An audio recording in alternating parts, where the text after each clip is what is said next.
ஓம் ஸ்ரீ மாத்ரே ராமகிருஷ்ண ஹரி.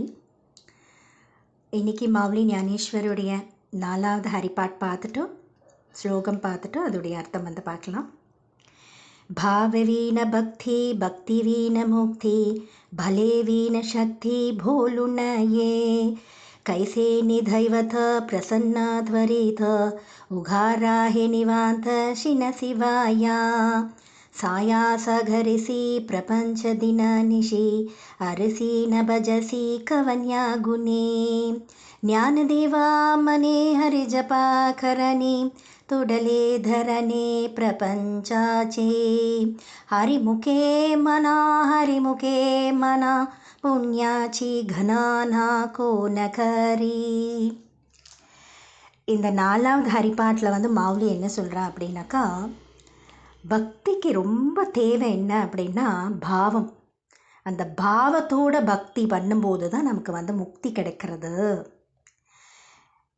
அப்படி இல்லைன்னா அது எதுக்கு சமம் அப்படின்னு சொல்கிறானாக்கா, ஒரு பலமே இல்லை நமக்கு, ஆனால் நமக்கு சக்தி வேணும் அப்படின்னா நமக்கு எப்படி கிடைக்கும்? அந்த மாதிரி ஒரு பலம் இல்லாதவன் சக்தி வேணும்னு கேட்டால் எப்படியோ, அந்த பாவமே இல்லாத ஒரு பக்தி முக்தி கிடைக்காது அப்படின்னு சொல்கிறான். இந்த பாவம் எப்படி இருக்கணும் அப்படின்னா, நம்ம புரிஞ்சுக்கணும். என்ன புரிஞ்சுக்கணும்னா, அந்த பரமாத்மா யார் அப்படின்றத நம்ம தெரிஞ்சுக்கணும். அந்த ஸ்வரூபம் யார் அப்படின்னா நான் தான் பரமாத்மா ஸ்வரூபம். நம்மளுடைய ஆத்மாக்குள்ளே இருக்கிறது ஏற்கனவே நம்ம மௌலி ஞானேஸ்வருடைய அந்த ஒரு சரித்திரத்தில் சொல்லும்போது, ஒரு எரும மாடு வேதம் சொல்லித்து. அப்போ மௌலி என்ன சொல்கிறா அப்படின்னா, எல்லா ஜீவாத்மாக்குள்ளேயும் இருக்கிறது அந்த பரமாத்மா தான் அப்படின்றத அவர் சரித்திரத்திலேயே அவ சொல்லியிருக்கா. அப்போது என்ன சொல்கிறா அப்படின்னா, நம்ம அதை புரிஞ்சுக்கணும். என்னுள் பரமாத்மா இருக்கிறான் அப்படின்றத நம்ம உணரணும். அதை நம்ம தெரிஞ்சுக்கிட்டால் மட்டும்தான் 3 விதமான துன்பங்கள் இருக்குது, தாபங்கள். அதிலிருந்து நம்ம தப்பிக்க முடியும். அதை நம்மளை விட்டு அகலும் அப்படின்னு சொல்கிறான். அந்த 3 விதமான துன்பத்திலிருந்து எது நம்மளை காப்பாற்றும் அப்படின்னா, அந்த பாவத்தோட அந்த பக்தி. அதாவது என்னுள் இருக்கிற அந்த ஆத்மா தான் அந்த பரமாத்மா அப்படின்ற அந்த உணருதல். இந்த 3 வகையான துன்பம் அப்படின்றத என்ன சொல்கிறா அப்படின்னா, 3 விதமான தாபங்கள் என்ன சொல்கிறானாக்கா, அதிதைவீக, அதிபௌத்திக, அத்தியாத்மிக அப்படின்னு 3 விதமான துன்பங்கள் இந்த உலகத்தில் இருக்குது. அதிதைவீகம் அப்படின்னா என்ன அப்படின்னாக்கா, நம்மளுடைய சக்திக்கு அப்பாற்பட்டு நடக்கிற துன்பங்கள். அதாவது இயற்கையினால் நடக்கிற துன்பங்கள். என்னெல்லாம் சொல்லலாம் அப்படின்னா, இந்த வெள்ளம், புயல், நிலநடுக்கம், இந்த சுனாமி, அதெல்லாம் நிறைய பேர் இறந்து போனா இல்லையா, அந்த எரிமலை, நிலநடுக்கம், அந்த மாதிரி இயற்கையினால் வர துன்பங்கள் தான் நம்ம என்ன சொல்கிறோம் அப்படின்னாக்கா அதிதைவீக அப்படின்னு சொல்கிறோம். அதிதைவீகம் அப்படின்ற அந்த துன்பம். அதுக்கு அடுத்தது என்னென்னா அதிபௌதீகம் அப்படிங்கிறா. அது என்னன்னாக்கா, உலகத்தில் இருக்கிற உயிரினங்கள்னால, ஜடப்பொருள்கள்னால நமக்கு ஏற்படுற துன்பங்கள் அப்படின்னு சொல்கிறான். அதுக்கு என்ன உதாரணம் சொல்லலாம் அப்படின்னா, இந்த விலங்குகள், நாய் கடிக்கிறது, ஏதாவது புலி கிட்ட மாட்டிக்கிறது, யானை இது பண்ணுறது, அந்த மாதிரி. இல்லைனாக்கா மனுஷாவே அருவாளால் வெட்டுறது, எவ்வளோ கொலைகள் நடக்கிறது இல்லையா, அதெல்லாம் அந்த மாதிரி இறக்கிறது. அப்புறம் இந்த பாம்பு கடிக்கிறது, அந்த மாதிரி சில விஷயங்களை என்ன சொல்கிறா அப்படின்னாக்கா, அவள் சொல்கிற அந்த துன்பத்தோட பெயர் அதிபௌதிகம் அப்படிங்கிற. கடைசியாக இருக்கிறது தான் அதியாத்மிகம். நாமே நமக்கு ஏற்படுத்தி கொள்ளும் துன்பம் தான் இது 3வது வகை. இதில் என்ன எப்படின்னாக்கா, நம்ம எப்படி நம்மளால் நம்ம உடம்பை நம்ம கெடுத்துக்கிறோம். பகவான் கொடுத்த இந்த ஜென்மா இல்லையா, பகவான் கொடுத்த இந்த உடலில் இருக்கிற உறுப்பு ஒன்றொன்றும் பகவான் அவ்வளோ அழகாக வடிவமைச்சிருக்கா நமக்கு. அது அந்த சிஸ்டம் உள்ள ஏற்கனவே நான் சொல்லியிருக்கேன். உள்ளுக்குள்ளே எப்படி ஒரு சிஸ்டம் நமக்கு கொடுத்துருக்கா, நமக்கு தெரியுமா? நம்ம சாப்பிட்ற சாப்பாடு எப்படி டைஜஷன் ஆகிறது, உள்ளே போய் நமக்கு ஒத்துக்காததை சாப்பிட்டா அது எப்படி ரியாக்ட் பண்ணுறது, அதெல்லாம் நமக்கு என்ன தெரியும் சொல்லுங்க.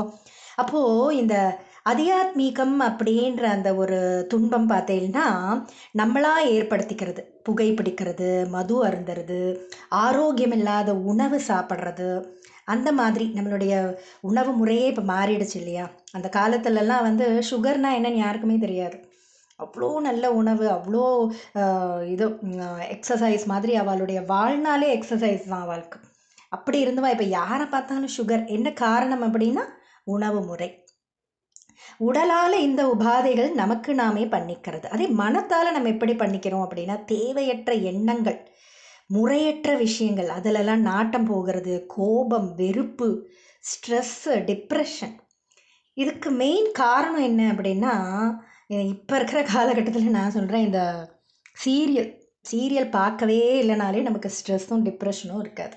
ஒரே மாதிரி கதை, காலையில் ஆரம்பித்தோன்னா நைட்டு வரைக்கும் சீரியலில் ஒரே மாதிரி கதை, கொடுமைப்படுத்துறது, ஃபேமிலியிலேயே இவ்வளோ ஒரு ஒரு இருக்கிற லேடிஸே வந்து தன்னுடைய அண்ணா அக்கா அவாலே நல்லா இருக்கக்கூடாதுன்னு நினைக்கிறது, என்ன மாதிரி ஒரு இது ஒரு எக்ஸாம்பிள் காமிக்கிறாங்க.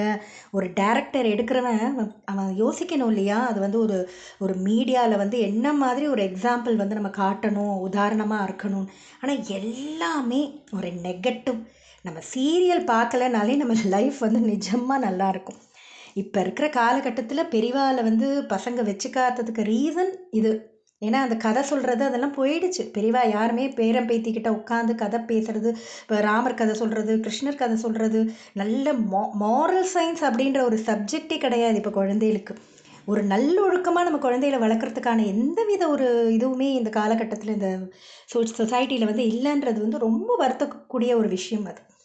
அவள் வந்து பெரியவாளை வச்சுக்கல அப்படின்னாலும் அவள் குழந்தைகளை எப்படி நடத்துகிறா? மொபைல், எப்போ பார் மொபைல், தேவையில்லாத ஃபுட் ஐட்டம்ஸ், ஜங்க் ஃபுட்டு, அந்த மாதிரி நம்மளே நமக்கு ஏற்படுத்திக்கிற துன்பம் அப்படின்னு சொல்லி மாவுளி வந்து சொல்கிறா.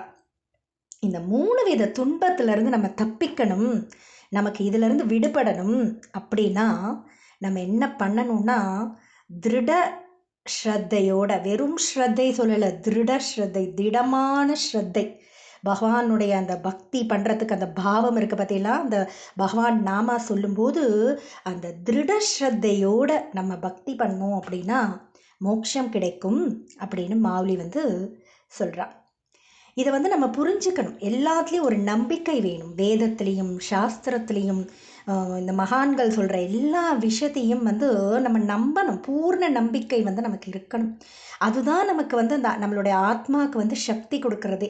நீ நம்பிக்கையே இல்லாமல் ஒரு விஷயத்தை நீ பண்ண, யாரோ சொல்கிறா ஏதோ பண்ணுறோம் அப்படின்னா அதுக்கு வந்து பலனே கிடையாது. உன்னுடைய இது வந்து மனசோ நம்மளோட மூளையோ சம்பந்தப்பட்ட விஷயம் கிடையாது. இது ஆத்மா சம்பந்தப்பட்ட விஷயம். அந்த ஆத்ம சக்தியை கொடுக்கறது என்ன அப்படின்னா நம்மளுடைய நம்பிக்கை. அப்போ தான் வந்து நமக்கு மோட்சம் கிடைக்கும் அப்படின்னு வந்து மாவுளி வந்து சொல்கிறா.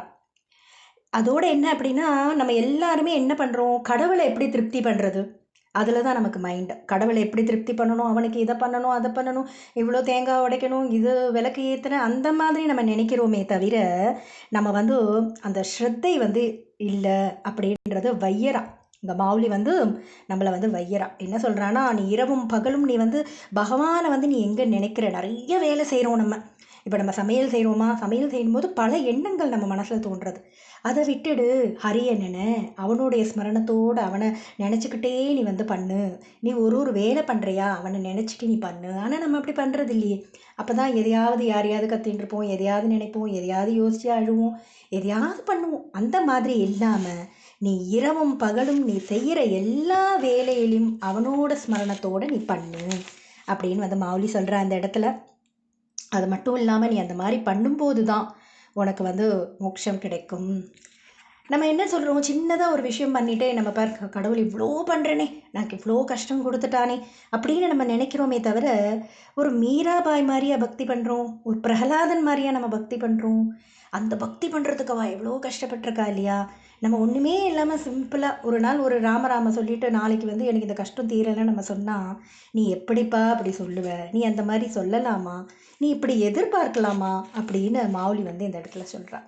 அது மட்டும் இல்லாமல் என்ன சொல்கிறான்னா, இந்த ஆத்ம ஞானத்தோட இந்த பாவத்தோட நீ வந்து ஸ்ரத்தையா, திடமான ஸ்ரத்தையோட நீ வந்து சொன்ன அப்படின்னா இந்த பிரபஞ்ச துக்கத்திலிருந்து ரொம்ப சுலபமாக விடுபட்டுடுவ அப்படின்றது இந்த 4வது ஹரிப்பாட்டில் வந்து மாவுலி சொல்லியிருக்கா.